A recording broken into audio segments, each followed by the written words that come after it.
You're listening to WKUG 99 Public Radio. In weather, meteorology reports indicate that tornadoes and hurricanes are joining forces. At the top of the hour, we'll have an interview with a volleyball coach who happens to be deaf. So if you know a sign language interpreter, please send them our way as soon as possible. Next up, it's Supernatural Public Radio. But first, WKUG 99 is proud to be sponsored in part by Bob's Garage. It's not an auto mechanic shop, it's just Bob's Garage, and he's proud of it. Bob's wife says he needs more friends, so come check out Bob's Garage. Beers in the fridge, of course, also support from listeners like you. Thank you. Today we're introducing a new segment, SNPR, or Supernatural Public Radio. It's a new beat for our newest editorial team member. Joining me now is Salem Woods. Good to be here, Cornelius. Tell us about yourself, Salem. Well, I've got broadcast journalism degrees from the University of Maryland and Columbia, and despite my, I guess, mystical-sounding name, before this job, I had never really taken an interest in the occult. That's hysterical. At school, I actually focused on sports broadcasting, and I did apply to WKUG 99 to be the sports reporter. But, of course, so did everyone else. Sarah Chesterton obviously won out. Oh, well, she's great. Yeah, she is. She is great. Anyway, I was offered the chance to helm this new, untested segment. I'm excited by this opportunity to try something new. But I suppose someone could hypothetically say that they were haunted by failure to secure a dream job. You know what else people say is haunted? The Bi-Mart on West End Road. I went down there to check it out and met Laurence Schubert. Here's his story.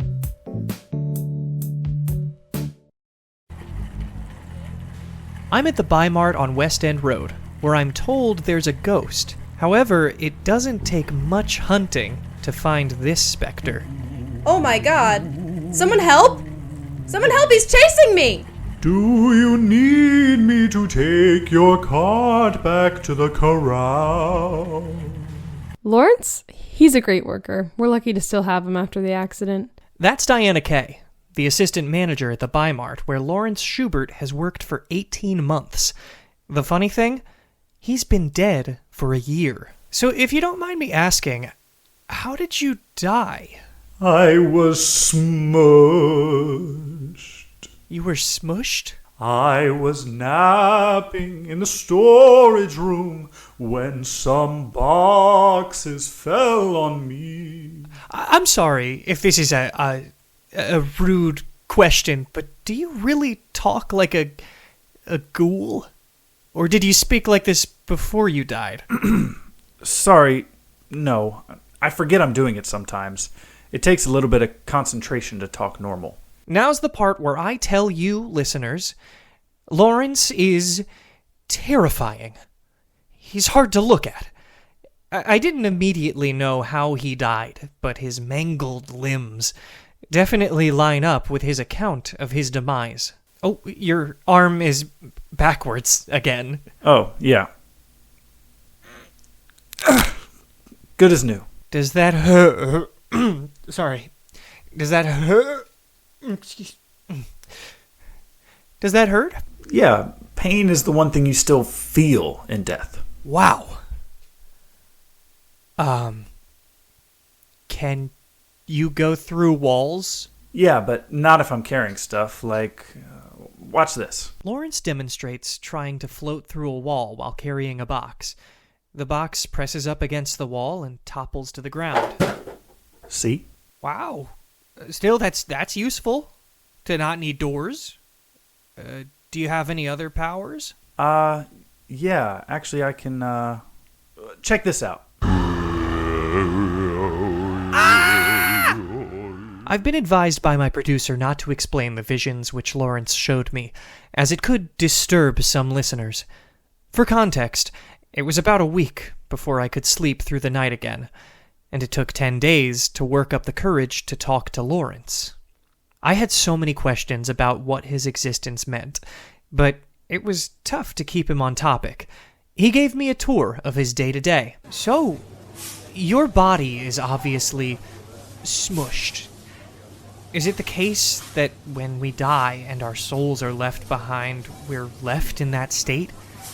We remain as we were in our final moments? Huh? Oh, yeah. This is the maternity section. We didn't have a pregnant mannequin, so there's a cantaloupe duct taped to its belly. We gotta change it about once every 2 weeks. But by the entrance is where we most often have to move products when the holiday changes. Like, as soon as it's November, everything up front is red and green. Yeah, right on. Speaking of holidays, is Halloween a particular time of activity for spirits? Oh, yeah, the primary Halloween material is costumes and candy, so they're always at the rear of the store, so customers have to pass through other products on the way. It's an old retail trick. Right. On the subject of passing, do you know any other ghosts? Anyone around here? I don't really concern myself with the customers' personal lives. Laurence, some kid went number 3 in the legally distinct Scandinavian building blocks toy section. Please clean it up. What's number 3? Beats me. Just do what I'm told. I accompany Laurence to the scene of the crime, and, once again, my producer has advised me to not describe a number 3, nor the methods Laurence used to clean it up.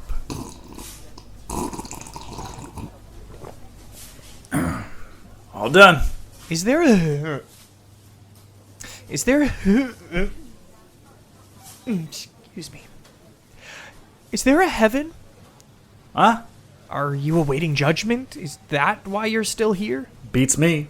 Just do what I'm told. After a while following Laurence around, he gets his company-mandated 2-minute bathroom and meal break. He doesn't have to consume energy, nor eliminate waste anymore, giving him what he calls the best 120 seconds of his day. He generously shares that time with me for an earnest chat. So you died. Why keep working here? I couldn't find anyone to cover my shift. But that was a year ago, right? Shouldn't your business be finished by now? Maybe. They just kept scheduling me. Do you get workers' comp for your demise? Was there an OSHA investigation, some kind of justice? They said I had to be alive for workers' comp, but I did get a non-pay raise promotion, and an OSHA investigation is scheduled. Scheduled? Yeah, they only have one supernatural investigation officer, and he operates on his own calendar. I reach out to the corporate and regional Bi-Mart offices as well as the OSHA offices covering Laurence's region. No responses by time of publication. So this is a known problem. Yeah. When I first died, I went on a subreddit, r/graveyard shift. I posted once asking for advice. Oh, okay. Any helpful suggestions? Yeah. And? Getting fired. I go onto the Graveyard Shift subreddit, seeking his post. The comments largely seem to think Laurence is joking about being dead. Those that take his situation seriously do offer some help. One commenter writes, "Homie, if you feel like you're dead at work, you should quit. If you can't for some reason, maybe you can get them to fire you." But that is not the comment that stands out to me. There's a comment where the poster claims a friend died in his 18-wheeler and finished driving across the country. It implies Laurence's situation isn't as unique as you may think.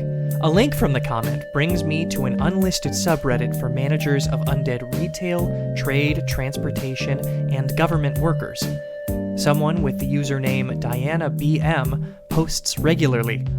As a manager, the Diana for whom Laurence works gets a 7-minute bathroom, meal, and conversation break.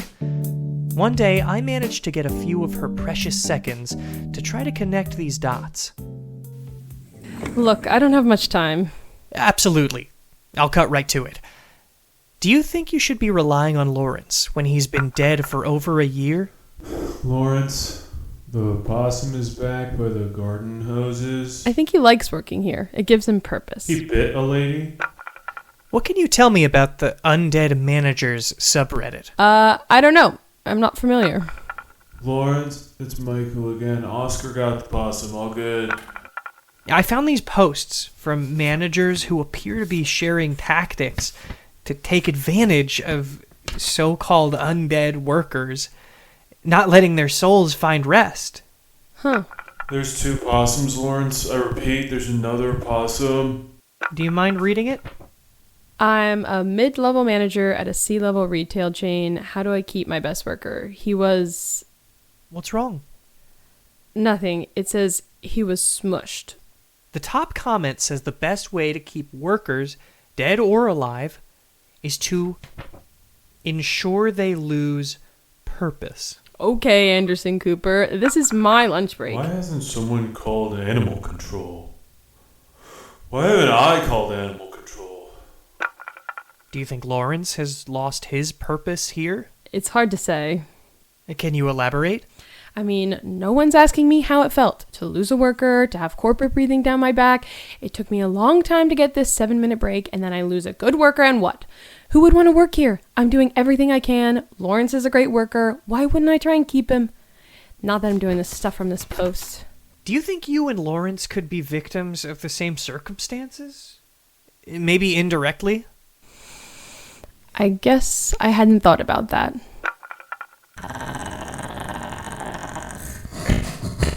Do you need to get that? I'm like 80% sure Michael is just messing around. He's no Laurence. He steals. It became clear to me that Laurence had not quit because he cared for his colleagues. When I broached the subject of leaving, he finally seemed ready to put himself first. Yeah, I think so. It won't be easy, though. They need workers. They try to discipline you a lot before they fire you. Michael steals, you know? And he's been here longer than me. So what will you do? Quitting is also harder than it seems. They have to go through this whole process, and then it'll just make it harder on my team. If I get fired, they usually hire a replacement faster. I've got a few ideas.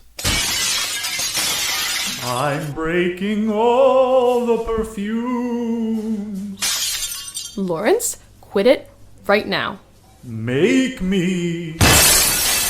Laurence, this is a huge waste of time. Wow, it smells pretty nice in here. Thank you, sir. Please watch your step. Laurence, break one more glass and you're going back to 60-second breaks. Oh, yeah? What if I break 2 more glasses? Go home. Am I fired? No, and now we'll be short the rest of the day and someone else will have to clean this Oh, up. no, come on. That's not fair. It's my fault. I was gonna... I'll go. I'm going. I captured more of Lawrence's attempts to get fired. Penis, mother... Hemorrhoid. Oh, I'm actually looking for hemorrhoid cream. Where is that? Aisle 14. As I watched Laurence screaming obscenities, I thought I caught Diana's demeanor changing as she scolded him. Her attitude shifted from anger to exasperation and finally to pity. Later in the parking lot, Laurence was keying a customer's car. Laurence! Ah, I've been caught. Sorry, I just thought I'd key this person's vehicle. That's my car. Oh, man. I'm sorry. My bad. 3rd straight day with an early dismissal. 80 more of these and you'll be put on probation. Go home. You and I will chat tomorrow. Thankfully, I got to record this chat the next day. Laurence, before we discuss your recent behavior, which has made Michael look like a saint, he started letting in real possums since I wasn't giving him enough attention. Anyway, do you have that media form? The form. I got a call yesterday from the regional office. Your friend here, Salem, has been asking around. You were supposed to fill out a permission form for when you welcome an outsider in for a tour or interview. Employee Handbook, page 119, paragraph 24.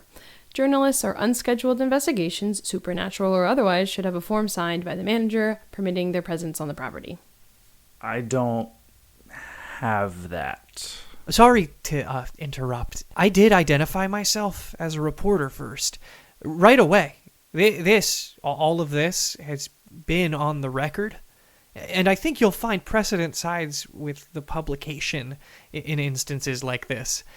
Especially since the story is about Laurence, not the company. Regardless, Laurence here violated company policy. Audio of hijinks over the loudspeaker and number 3s in our toy section will look badly on Bimart's brand. I have no choice. I have to terminate you, effective immediately. So, I'm fired? Holy sh! I've been told to ask you not to publish this story. I'll talk to my editor and producer, but like I said, this was all identified as on the record ahead of time.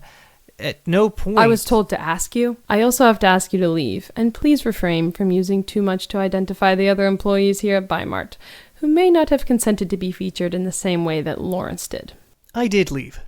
And of course, the whispers of the ghost haunting the store have largely subsided, and the graveyard shift subreddit got a little quieter. Last week, when I drove past the Bimart, I saw a sign. Now hiring. For WKUG 99, I'm Salem Woods, Supernatural Public Radio.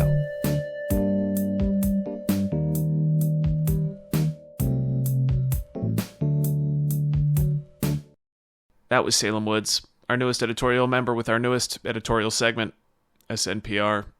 We're going to take a break. When we come back, Sarah Chesterton will sit down with the deaf volleyball coach of Henderson High. We're still waiting on a sign language interpreter, or could be one of our quietest stories of the year. Please help. I'm Cornelius Monroe. Supernatural Public Radio is a Peppermint Bottle Production, created by Matt Demetrides and Zach Phillips. Episode 1, Unfinished Business, was written by Matt and Zach, starring Matt Demetrides as Salem Woods, Zach Phillips as Cornelius Monroe, Michael and Customer 3, Mark Hawkins as Laurence Schubert, Lisette Mule as Diana Kay, and Brenna Leary as Customers 1 and 2. Editing by Zach Phillips, with music by Matt Demetrides. Credits for sound effects can be found in the show notes. Tune in next week for episode 2, Moonlight Savings.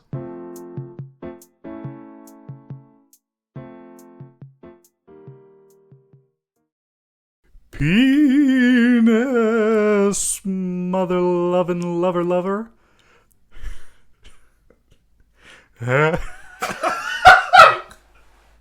Oh my gosh. So you died. Why keep working here?